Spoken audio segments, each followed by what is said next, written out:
कहानी की शुरुआत में बताया जाता है कि चेस्टर्स मिल नाम का एक शहर पहले आम शहरों की तरह ही था, लेकिन फिर वहाँ कुछ ऐसी भयानक डरावनी घटनाएं घटने लगी जिससे पूरा का पूरा शहर नर्क से भी बदतर बन गया। लेकिन आखिर वहाँ ऐसी कौन सी खतरनाक घटनाएं होने लगी, चलिए जानते हैं। तो कहानी की शुरुआत होती है बार्बी नाम के एक लड़के को दिखाते हुए जो एक डेड बॉडी को जंगल में दफना रहा था। बार्बी वहाँ का लोकल निवासी नहीं था और बार्बी के माथे पर लगी चोट को देखकर लग रहा था कि मरने वाले बंदे के साथ उसकी काफी ज्यादा लड़ाई हुई होगी। उस आदमी को दफनाने के बाद बार्बी अपनी कार में शहर से बाहर निकलने लगता है, लेकिन तभी उसका सामना शेरिफ नाम के एक पुलिस ऑफिसर की कार से होता है। उसे देखकर वो थोड़ा डर जाता है, जिससे उसका ध्यान ड्राइविंग से हट जाता है, लेकिन किसी तरह वो पुलिस से बच निकलता है। पर तभी कुछ गायें सड़क के बीचों बीच खड़ी थी। उनको बचाने के लिए बाबी अपनी कार को एकदम से मोड़ देता है, जिससे वो गायों से भरे खेत में पहुंच जाता है। इससे उसे थोड़ी चोट लग गई थी। कुछ सेकंड्स बाद वहाँ पर जमीन अर्थक्वेक की वजह से जोर जोर से हिलने लगती है कि अचानक आसमान से एक चीज बाबी के सामने आकर नीचे गिरती है और सब कुछ शांत हो जाता है।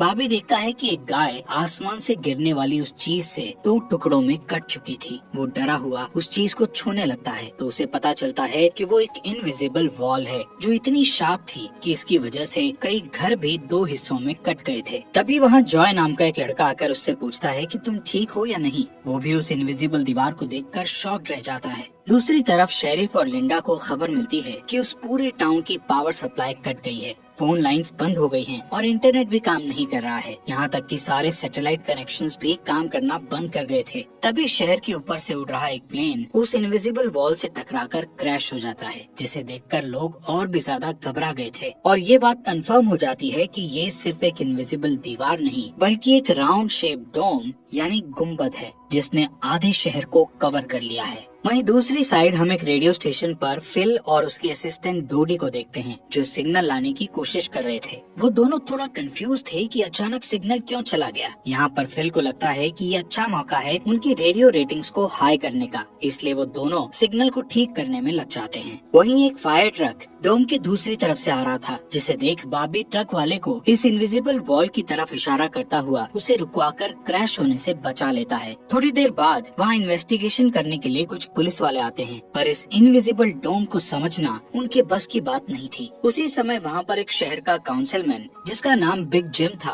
वो भी पहुँच जाता है, लेकिन उसे भी इस डोम के बारे में कुछ भी समझ नहीं आता। यहाँ पर पुलिस को इन्फॉर्मेशन मिलती है कि उस शहर की तरफ आने वाले सभी रास्तों को बंद कर दिया गया है क्योंकि उस डोम की वजह से बहुत सारे एक्सीडेंट हो रहे हैं। इसके थोड़ी दूर घर पर जूनियर नाम का लड़का एंजी नाम की लड़की के साथ इंटीमेट हो रहा था। एंजी पेशे से नर्स थी और जो की बड़ी बहन भी थी। इंटीमेट होने के बाद जूनियर एंजी से कहता है कि मैं तुमसे बहुत प्यार करता हूँ, लेकिन एंजी उसे कहती है कि वो उसके लिए ऐसा कुछ फील नहीं करती। इससे जूनियर का दिल टूट जाता है और उन दोनों में बहस होने लगती है। यहाँ पर उनकी बहस इतनी बढ़ जाती है कि एंजी उसे थप्पड़ मारकर वहाँ से चली जाती है। इसके बाद हम 3 लोगों की फैमिली को देखते हैं, जिसमें मदर कैरोलीन, एलिस और उन दोनों की बेटी नोरी उसी टाउन की तरफ जा रही थी। उन्हें इस बात की खबर नहीं थी कि डोम ने उस टाउन को कवर किया हुआ है। दूसरी तरफ हम जूलिया नाम की एक इन्वेस्टिगेटिव रिपोर्टर को देखते हैं जिसका चेस्टर्स मिल शहर में बहुत नाम था। एक दिन एक औरत उसे एक सीक्रेट खबर देने के लिए कॉल करती है। वो औरत उसे बताती है कि उसने उस वीक चेस्टर्स मिल में प्रोपेन से भरे 6 ट्रक को जाते हुए देखा है और उसके हिसाब से इतनी बड़ी क्वांटिटी में प्रोपेन जैसे फ्यूल का शहर में आना किसी खतरनाक प्लान का हिस्सा हो सकता है। जूलिया उस औरत को इस बारे में इन्वेस्टिगेशन करने का वादा करती है, पर वो अपने काम में ज्यादा बिजी होने के कारण उस पर ध्यान नहीं दे पाती। वहीं बिग जिम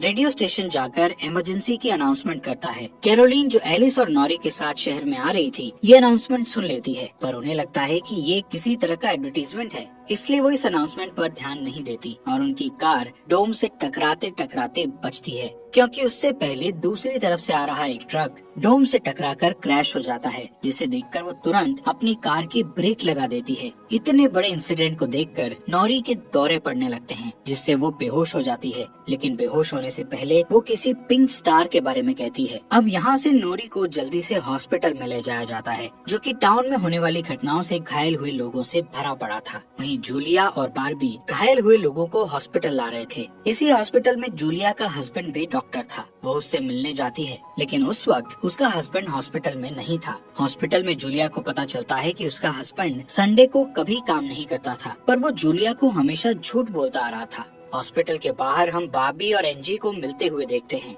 दोनों को साथ देखकर जूनियर के अंदर एक अलग सी जलन पैदा होती है। वहीं अब टाउन के बॉर्डर्स को सैनिकों द्वारा सील कर दिया जाता है। बहुत सारे साइंटिस्ट और एक्सपर्ट्स को भी इस अजीबो गरीब मुसीबत का असल कारण नहीं पता चलता, पर कुछ घंटों बाद बिग जिम प्रोपेन के बारे में बात करने के लिए शेरिफ से मिलता है। यहाँ पर उनकी बातों से हमें पता चलता है कि उनको इस डोम के बारे में पहले से थोड़ा बहुत पता था, पर वो इस पर खुलकर बात नहीं कर रहे थे। वहीं बॉबी को उस टाउन में एक दिन के लिए रुकना था, पर उसके पास ठहरने के लिए कोई जगह नहीं थी, इसलिए वो अपनी कार में ही रात बिताने का फैसला करता है। तभी जूनियर उसके पास आता है और उसे एंजी से दूर रहने को कहता है। धीरे धीरे उसकी बात धमकी में बदल जाती है। बॉबी हैरान होता है कि आखिर उसकी गलती क्या है। इसी बीच वहाँ जूलिया आ जाती है, जिससे वो झगड़ना बंद कर देते हैं। यहाँ से सीन शिफ्ट होता है और हम देखते हैं कि टाउन के ऐसे हालात से लापरवाह होकर एक जगह कुछ टीनेजर्स पार्टी कर रहे थे। इनमें जॉय भी था। जॉय एक लड़के से वहाँ के हालात पर बात करने लगता है, लेकिन अचानक जॉय को दौरा पड़ने लगता है और वो पिंक स्टार के बारे में बोलने लगता है,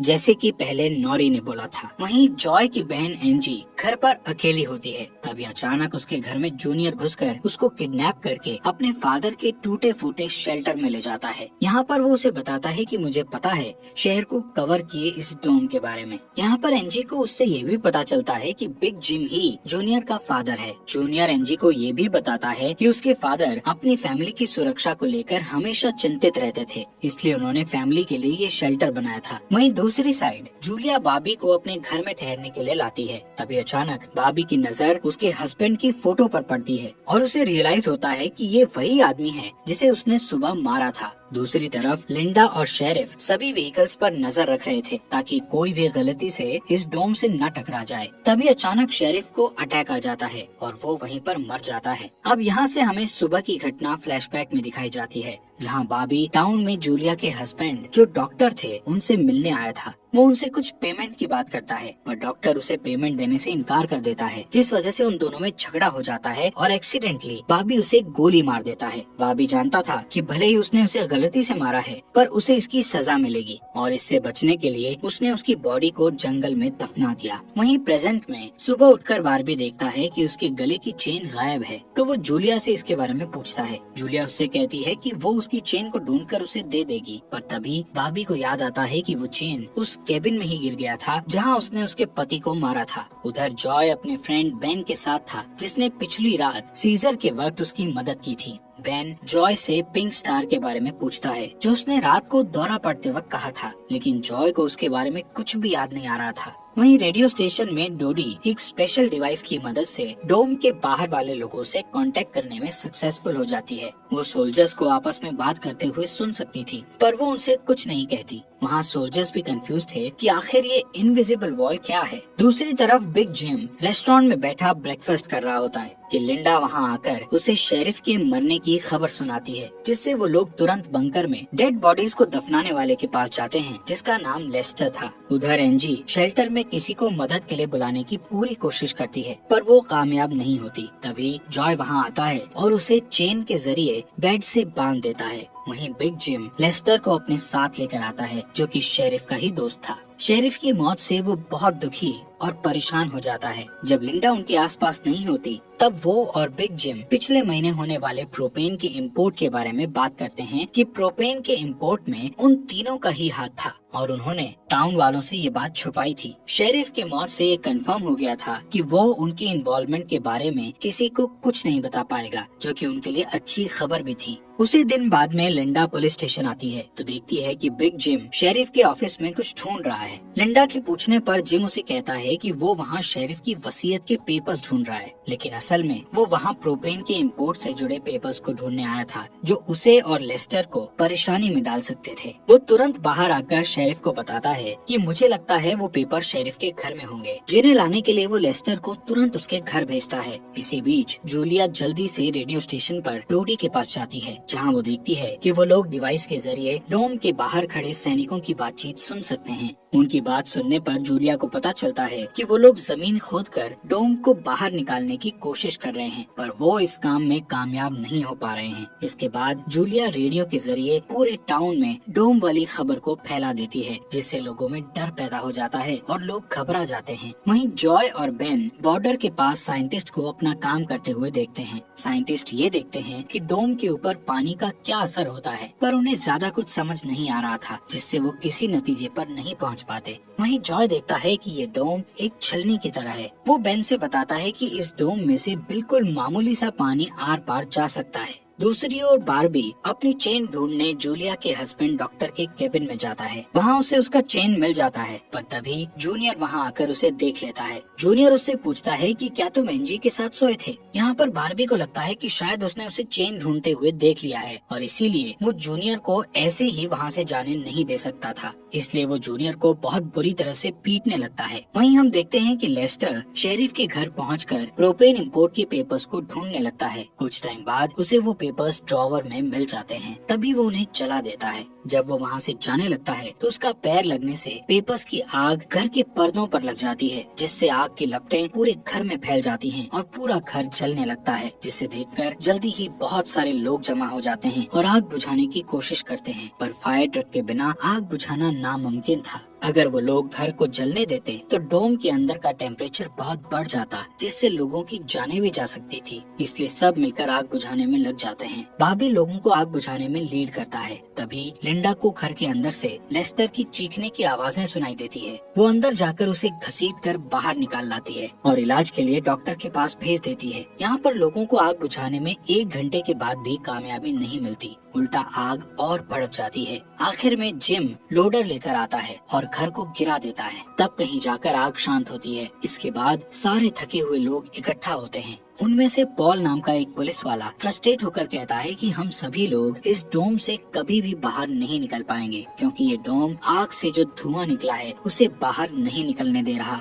वो कहता है कि हम सभी इस डोम के अंदर ही मरने वाले हैं। इतना कहता हुआ वो हवा में गोली चला देता है, जो कि डोम से टकराकर एक दूसरे पुलिस वाले को लग जाती है और वो तुरंत मर जाता है। यहाँ पर पॉल को अरेस्ट कर लिया जाता है। अंधेरा होने पर जॉय और उसके दोस्त स्केटिंग के लिए जाते हैं। तभी वहाँ पर नोरी जॉय के पास आकर उसे कहती है कि उसे अपना फोन चार्ज करना है। जॉय उसे अपने घर ले जाता है, क्योंकि उसके घर में जनरेटर था, जो कि उस टाउन के गिने चुने घरों में ही था। उधर लिंडा पॉल को जेल लेकर आती है। वहाँ कुछ लोग पुलिस स्टेशन के बाहर प्रोटेस्ट कर रहे थे। असल में वो लोग पुलिस के घटिया सिस्टम का विरोध कर रहे थे। जिम उन सब को ये कहकर शांत करता है कि जरूरत पड़ने पर उन सब की मदद की जाएगी। लॉकअप में बंद होने के बाद पॉल को हार्ट अटैक आ जाता है, जिससे लिंडा उसकी मदद के लिए दौड़कर अंदर जाती है, लेकिन तभी उसे पता चलता है कि पॉल सिर्फ अटैक आने की एक्टिंग कर रहा था। इसी मौके का फायदा उठाकर पॉल उसे धकेलकर उसे लॉकअप में बंद करके वहाँ से भाग जाता है। इधर बंकर में जूनियर फिर से एनजी के पास जाता है।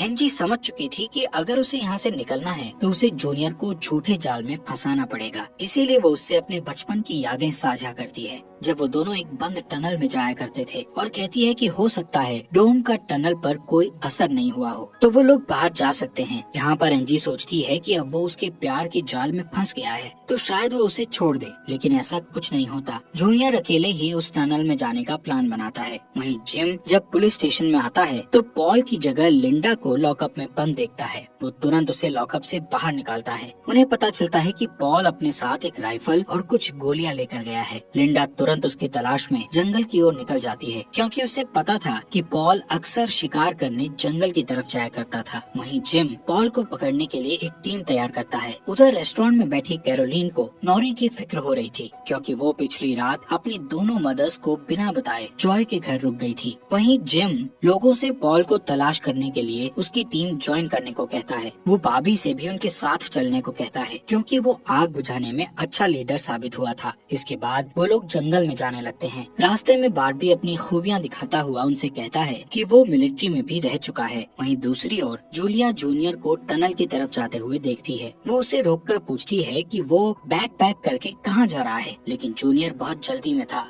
और वो नर्वस भी था। वो कहता है कि मैं बस यहीं पास में अपने दोस्त से मिलने जा रहा हूँ। इससे जूलिया का शक उस पर और भी बढ़ जाता है और वो उसका पीछा करती हुई टनल तक पहुंच जाती है। उधर जॉय के घर पर जॉय और नॉरी साथ में नाश्ता कर रहे थे। जॉय पहले कभी किसी लड़की के साथ अकेला नहीं रहा था, इसलिए थोड़ा नर्वस फील कर रहा था, जबकि नॉरी कॉन्फिडेंट थी और बातचीत में भी हाजिर जवाब थी। तभी बेन और दो लड़कियों को अपने साथ लेकर उसके घर आ जाता है, जिन्हें फोन चार्ज करना था। उन्हें इम्प्रेस करने के लिए बेन को जनरेटर यूज करना था, जिसके लिए जॉय बेन को थोड़ी बेदिली से इजाजत दे देता है, क्योंकि उस टाउन में जनरेटर एक बहुत काम की चीज थी और इस तरह उसका मिसयूज करना उसे सही नहीं लग रहा था। उधर जंगल में हम देखते हैं कि सर्च टीम पॉल को ढूंढ लेती है, पर उसी टाइम पॉल एक लड़के की टांग में गोली मार देता है। दूसरा लड़का भी उसे संभालने के लिए वहीं रुक जाता है, जबकि जिम और बार्बी पॉल के पीछे भागते हैं। दूसरी तरफ जूनियर टनल के आखिरी सिरे पर पहुंच जाता है, जहां पहुंचकर उसे पता चलता है कि डोम ने टनल को भी कवर किया हुआ है। वो दीवार के बिल्कुल करीब पहुंच जाते हैं, जिससे उसकी टॉर्च जलने लगती है। तभी जूलिया वहां आकर उसे वार्न करती है। जूलिया को देखकर जूनियर को बहुत गुस्सा आता है, क्योंकि वो उसका पीछा कर रही थी। इस बात से जूनियर पागलों की तरह उस इनविजिबल वॉल को मुक्के मारने लगता है, जिससे जूलिया उसे रोकती है। फिर दोनों बैठकर बात करने लगते हैं। जूलिया उसे बताती है कि अपने पास्ट में की गई एक गलती की वजह से वो जर्नलिस्ट की इस बेकार सी जॉब में फंस गई है। उधर जॉय का घर लोगों से भर जाता है, जो अपनी अपनी जरूरत के लिए उसके जनरेटर को यूज करने के लिए आए थे। एक बदमाश लड़का लोगों से जनरेटर यूज करने के बदले में पैसे वसूलने की कोशिश करता है, जो कि उसका था ही नहीं, लेकिन उसके खिलाफ बोलने की किसी में हिम्मत नहीं थी। ये देखकर नॉरी सब कुछ हैंडल करने के लिए आगे बढ़ती है, पर मामला और भी ज्यादा गर्म हो जाता है। लेकिन इससे पहले कि कुछ गलत होता, तभी लाइट ही चली जाती है। नॉरी इस बात से बहुत खुश होती है कि जॉय ने उस बहस में उसका साथ दिया। वहीं जंगल में बाबी और जिम पॉल तक पहुंच जाते हैं, पर पॉल ने अपनी राइफल निकाल रखी थी, जिससे वो जिम को मारने ही वाला था कि तभी पीछे से लिंडा आकर उसे शूट कर देती है। दूसरी साइड कैरोलिन जॉय के घर जाकर अपनी बेटी नोरी से मिलती है। वो नोरी से कहती है कि उसे थोड़ा जिम्मेदार बनना चाहिए। उसकी डांट सुनकर जॉय और नोरी एक दूसरे का हाथ पकड़ लेते हैं, जिससे एक स्ट्रेंज स्पार्क पैदा होता है और उसी वक्त दोनों को दौरे पड़ने लगते हैं। वो दोनों एक साथ किसी पिंक स्टार के बारे में बात कर रहे थे। उधर जूनियर शेल्टर में एनजी के पास जाता है, लेकिन इस बार उसके हाथ में फर्स्ट एड किट थी। एनजी उसके जख्मों पर मरहम पट्टी करती है और चुपके से सीजर अपने पास रख लेती है। वहीं हम देखते हैं कि जूलिया और बार्बी दिन भर की थकान के बाद वापस घर लौटते हैं, लेकिन जूलिया जूनियर की बातें सुनने के बाद से ही बाबी पर शक करने लगी थी और जब बाबी नहाने जाता है तो जूलिया उसका सामान चेक करने लगती है। दोस्तों, हमारे फॉक्स एक्सप्लेनर हिंदी चैनल को सब्सक्राइब करना मत भूलना। और आपको ये अंडर द डोम सीरीज यहाँ तक कैसी लगी, इस सीरीज के नेक्स्ट एपिसोड लाएं या नहीं, कमेंट बॉक्स में हमें जरूर बताएं।